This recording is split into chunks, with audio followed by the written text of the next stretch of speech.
Alhamdulillahi Rabbil Alamin. Kalau pinjaman online itu platformnya adalah pemberian uang lalu diminta bunga di sana, maka hukumnya haram. Akan tetapi kalau kemudian Bapak ingin terlibat dengan pinjaman online, cari pinjaman online yang dibangun atas prinsip-prinsip syariah. Itu akan Bismillahirrahmanirrahim. Assalamualaikum warahmatullahi wabarakatuh. Alhamdulillahilladzi ahyana ba'da ma amatana wa ilayhi nusyur. Asyhadu an la ilaha illallah wahdahu la syarika lah wa asyhadu anna sayyidana wa nabiyyana Muhammad sallallahu alaihi wasallam. Allahumma la ilma lana illa ma 'allamtana innaka antal alimul hakim wa tub 'alaina innaka antat tawwabur rahim. Rabbi shrah li sadri wa yassir li amri wa hlul 'uqdatam min lisani yafqahu qawli. Alhamdulillah, segala puji bagi Allah Subhanahu wa taala. Allah Subhanahu wa taala masih memberikan banyak nikmat kepada kita. Mudah-mudahan setiap nikmat yang sedang kita nikmati, yang sudah dan yang insyaallah akan kita nikmati, menjadikan kita semakin dekat dengan Allah Subhanahu wa taala.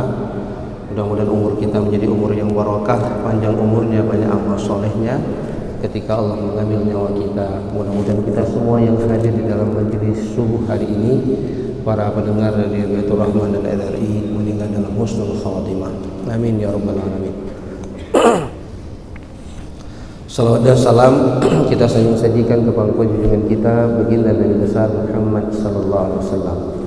Kaum muslimin sidang jamaah salat subuh yang dimuliakan oleh Allah Subhanahu wa taala.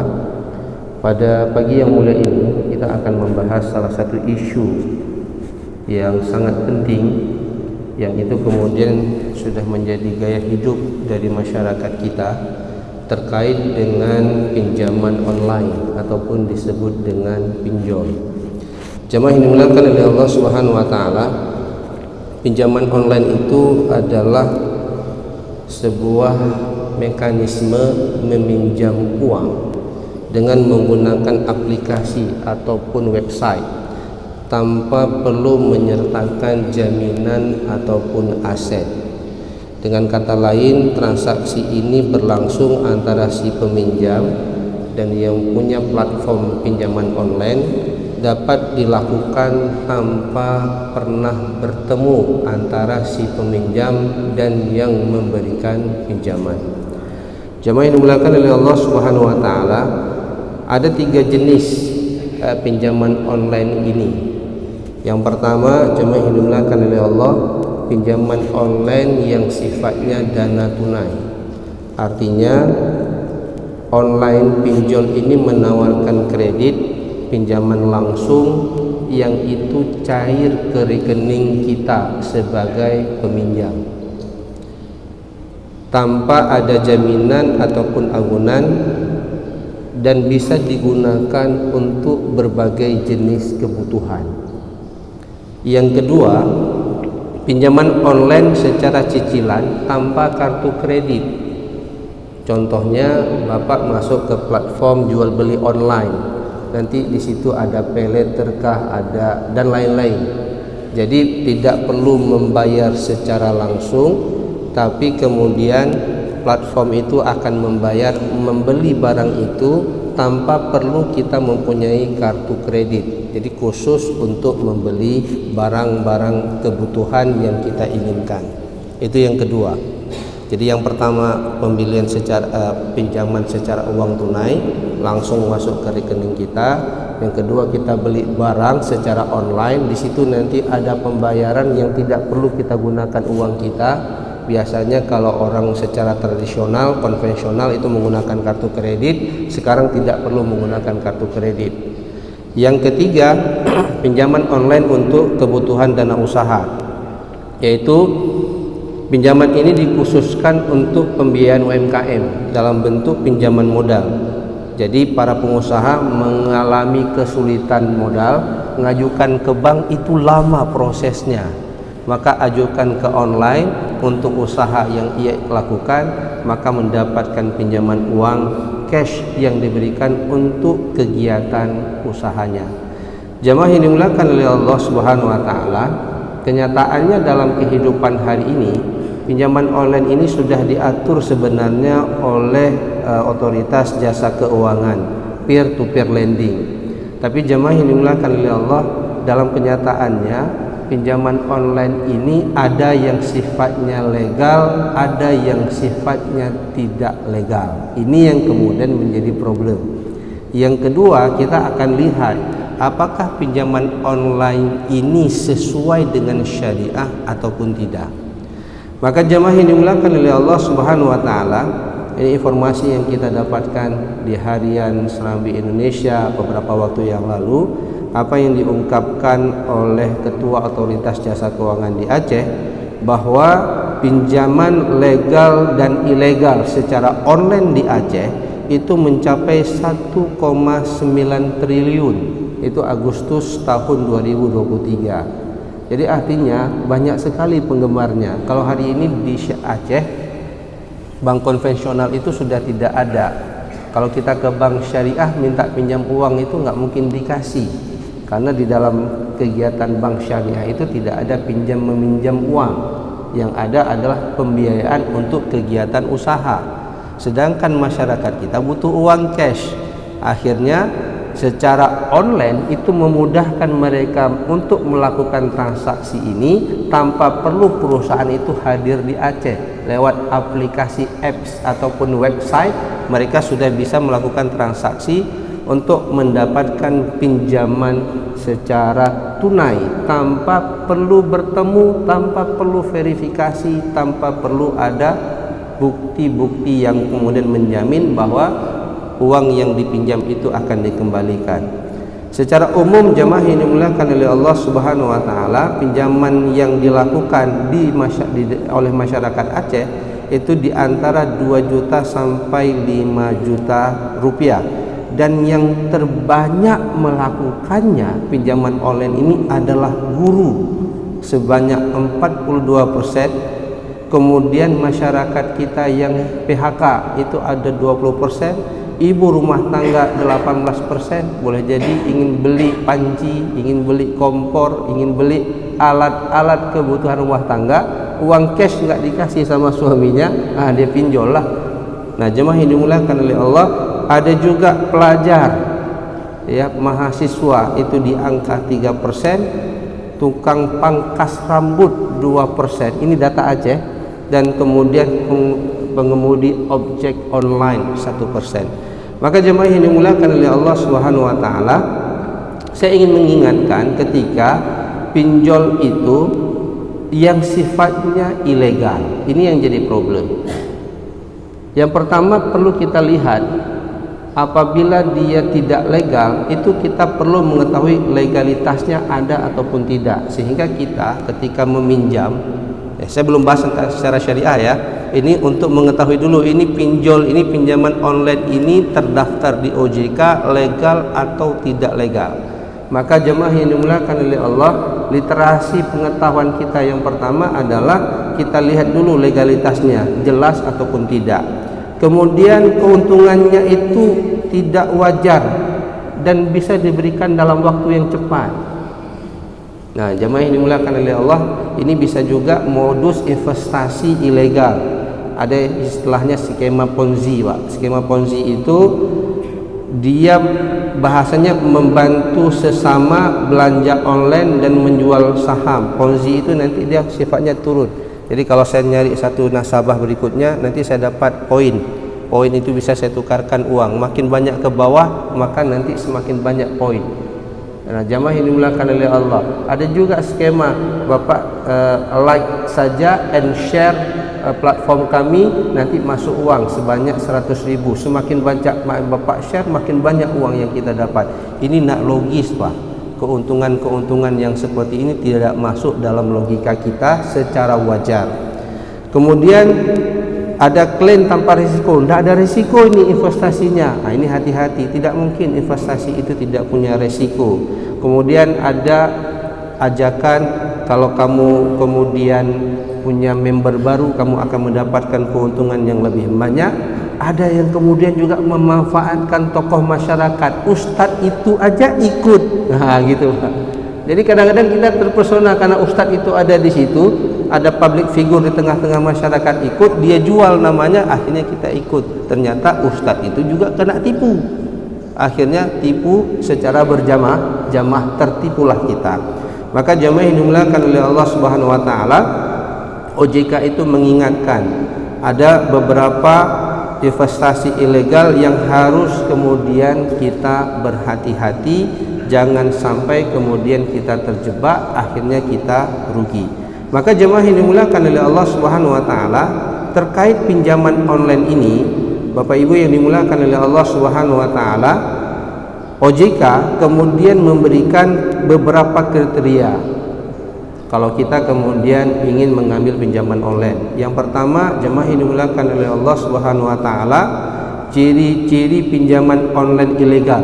Yang pertama, tidak terdaftar, tidak punya izin. Jadi kalau nanti Bapak Ibu mendapatkan tawaran, ya, apakah lewat WA, SMS ataupun email, maka lihat dulu dia terdaftar ataupun tidak, ada izin ataupun tidak. Ini yang pertama. Yang kedua, biasanya yang online ilegal ini dia gunakan SMS, WhatsApp dalam beri penawaran. Jadi dia tidak punya webnya, tidak punya platformnya.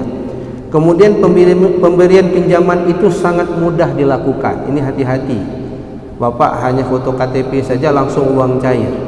Kemudian bunga atau pinjaman serta denda tidak dijelaskan. Berapa bunganya, berapa dendanya, itu tidak dijelaskan. Tiba-tiba sudah 40%.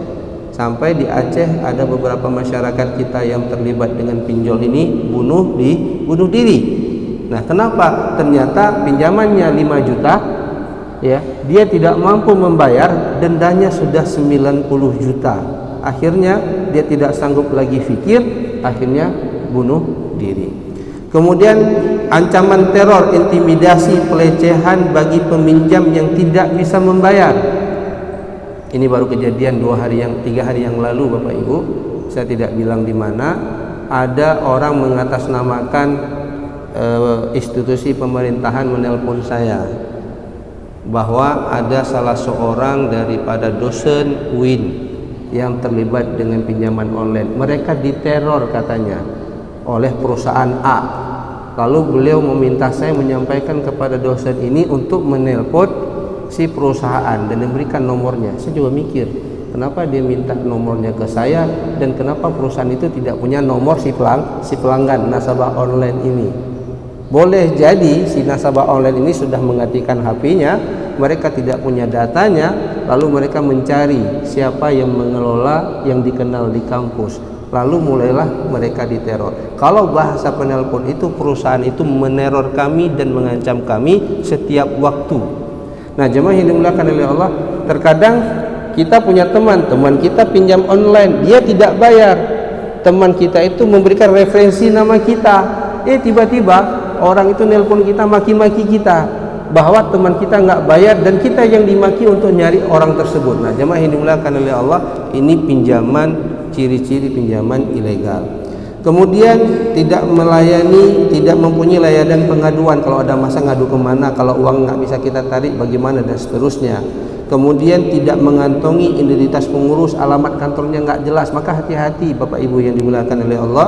Lalu kemudian dia meminta akses seluruh data pribadi yang ada di dalam phonebook kita. Boleh mengakses, kan itu kita baca nanti penawarannya. Boleh mengakses untuk melihat siapa orang terdekat dengan kita.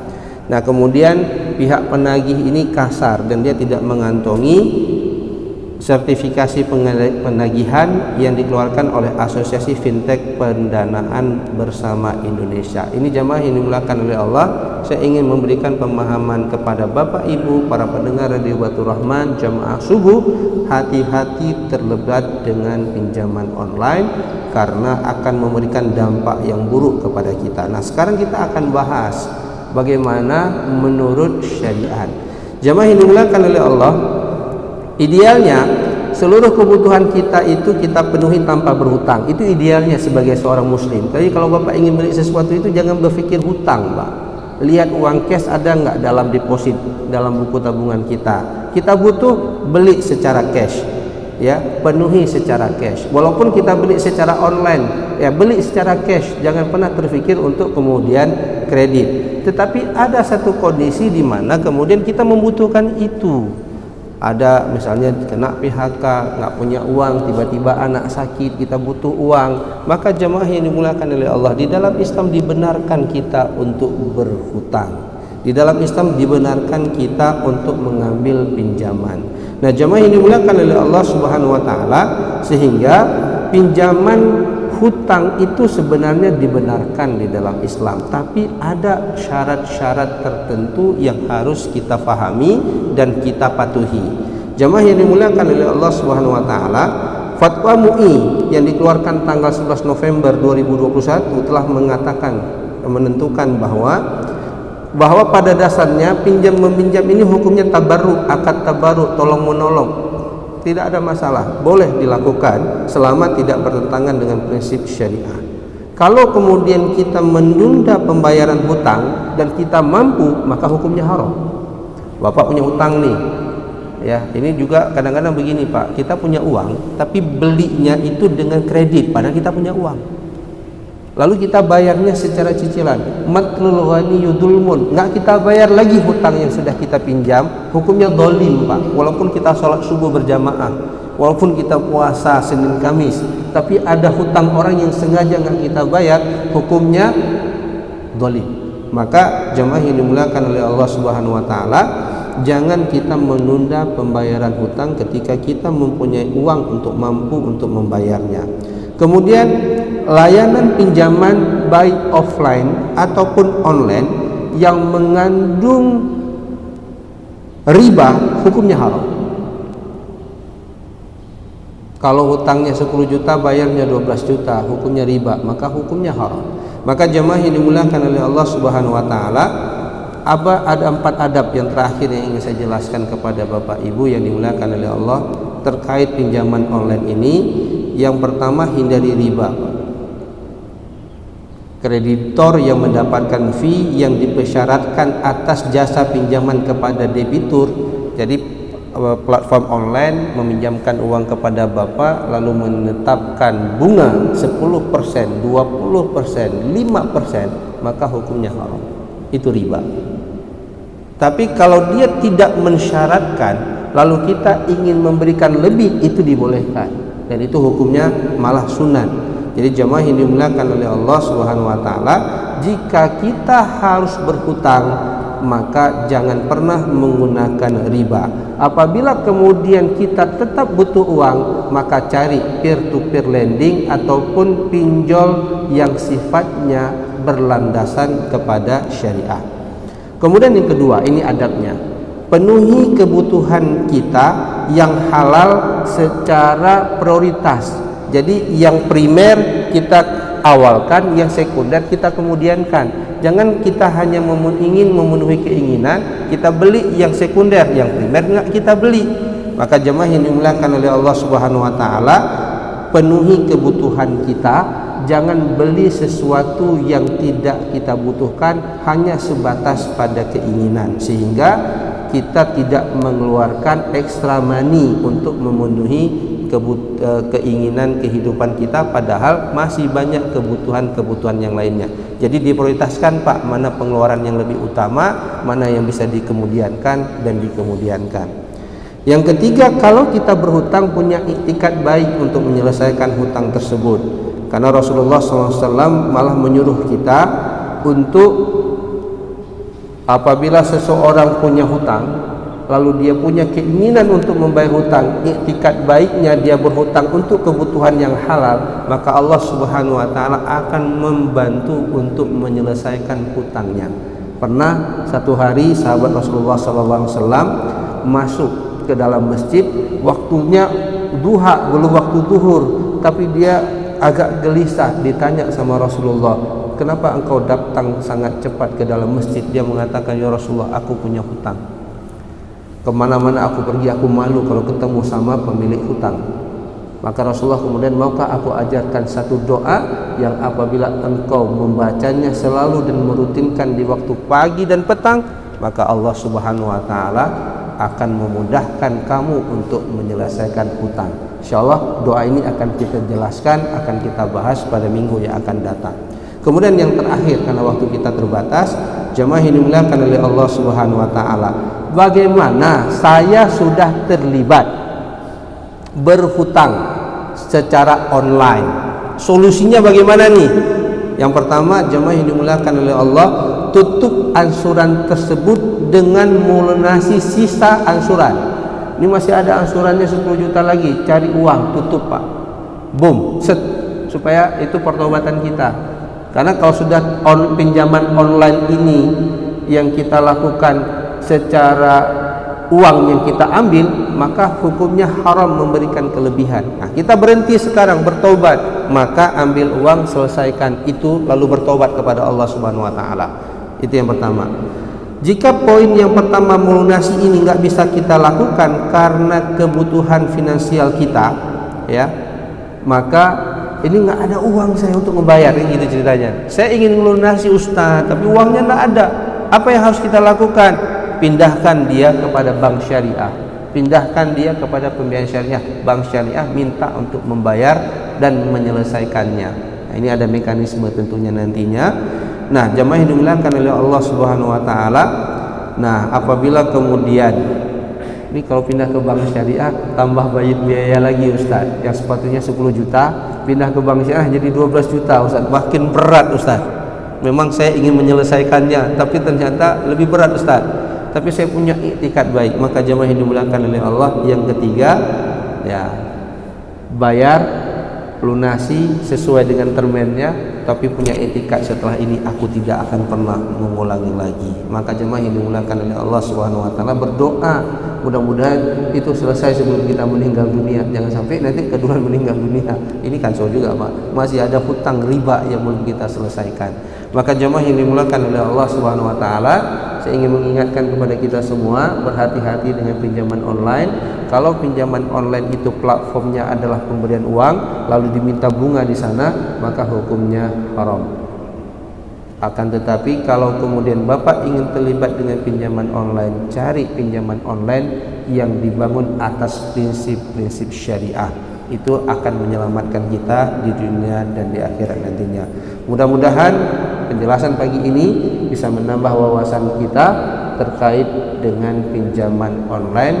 Mudah-mudahan kita tidak terjebak karena hanya ingin memenuhi keinginan kita, apalagi di akhir tahun, ya, ingin berwisata, ingin pergi kemana-mana, semuanya dibeli secara non tunai dan semuanya digunakan secara kredit. Akhirnya nanti di bulan 1 terkejut kita, tunggakan kita terlalu besar, kena bunganya lebih besar, maka hutang kita bertambah dari waktu ke waktu, dunia kita bermasalah, akhirat juga bermasalah. Mudah-mudahan Allah memudahkan kita memenuhi kebutuhan hidup kita secara halal dan thayyib. Hadanallahu wa iyyakum ajma'in. Wallahu muwaffiq ila aqwamit thariq. Assalamualaikum warahmatullahi wabarakatuh. وصل وسلم على سيدنا محمد في الآخرين وصل وسلم على سيدنا محمد في النبيين وصل وسلم على سيدنا محمد في المرسلين وصل وسلم على سيدنا محمد في الملأ الأعلى إلى يوم الدين وصل وسلم على سيدنا محمد وعلى آله وصحبه أجمعين.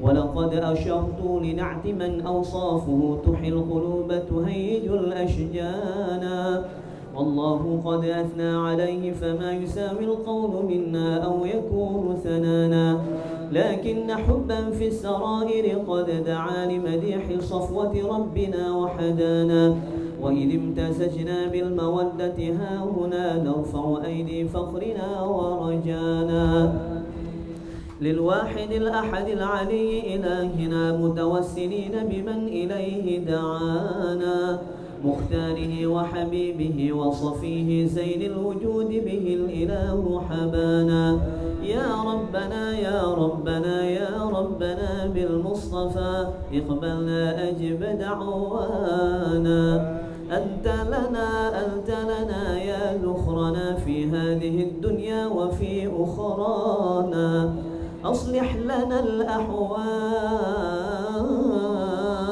واغفر ذنبنا ولا تؤاخذ رب إن أخطانا واسلك بنا في نهج طه المصطفى ثبت على قدم الحبيب خطانا أرنا بفضل منك طلعة أحمد في بهجة عين الرضا ترعانا واربط به في كل حال حبلنا وحبال من ودى ومن والانا والمحسنين ومن أجاب نداءنا وذوي الحقوق وطالبا أوصانا والحاضرين وساعيا في جمعنا ها نحن بين يديك أنت ترانا ولقد رجوناك فحقق سؤلنا واسمع بفضلك يا سميع دعانا وانصر بنا سنة طه في بقاع الأرض واخمع كل من عادانا وانظر إلينا واسقنا كأس الهنا واشفي وعاف عاجلا مرضانا واقضي لنا الحاجات وأحسن ختمنا عند الممات وأصلح عقبانا يا ربي واجمعنا وأحبابا لنا في دارك الفردوس يا رجوانا يا ربي واجمعنا وأحبابا لنا في دارك الفردوس يا رجوانا يا ربي واجمعنا وأحبابا لنا في دارك الفردوس يا رجوانا بالمصطفى صل عليه وآله ما حركت ريح الصبا أغصانا سبحان ربك رب العزة عما يصفون وسلام على المرسلين والحمد لله رب العالمين إن الله وملائكته يصلون على النبي يا أيها الذين آمنوا صلوا عليه وسلموا تسليما الصلاة والسلام عليك يا سيد المرسلين الصلاة والسلام عليك يا خاتم النبيين الصلاة والسلام عليك يا من أرسلك الله رحمة للعالمين ورضي الله تعالى عن أصحاب رسول